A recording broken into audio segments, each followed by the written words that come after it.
माहूर तालुक्यातील गोकुळ गोडेगाव येथे सन 2021-22 आणि 2022-23 या वर्षात मनरेगा अंतर्गत करण्यात आलेल्या कामात अनियमितता करून मोठ्या प्रमाणात भ्रष्टाचार करणाऱ्या ग्रामसेवक, रोजगार सेवकासह सर्व संबंधितांविरुद्ध योग्य ती कायदेशीर कारवाई करा या मागणीसाठी रमेश सोमला राठोड यांनी दिनांक 25 मे पासून तहसील कार्यालयासमोर आमरण उपोषण सुरू केले आहे. माहूर तालुक्यात मनरेगाची बहुतांश कामे जेसीबी मशीनने करून मस्टरवर बोगस मजुरांच्या सह्या घेतल्याचा आरोप रमेश राठोड यांनी आपल्या तक्रारीत केला आहे.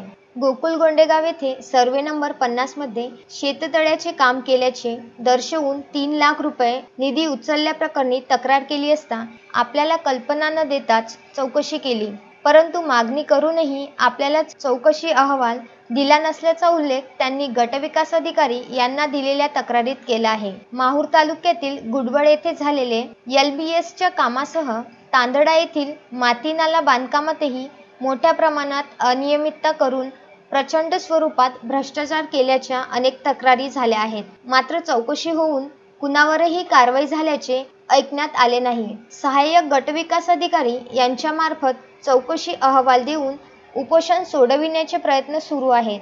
चौकशी होईपर्यंत गोकुळ गोडेगाव येथील मनरेगाची सर्व कामे थांबविण्याचे आदेश दिले आहेत. युवराज मेहत्रे, गटविकास अधिकारी, पंचायत समिती माहूर. संजय घोगरे, विदर्भ न्यूज, माहूर.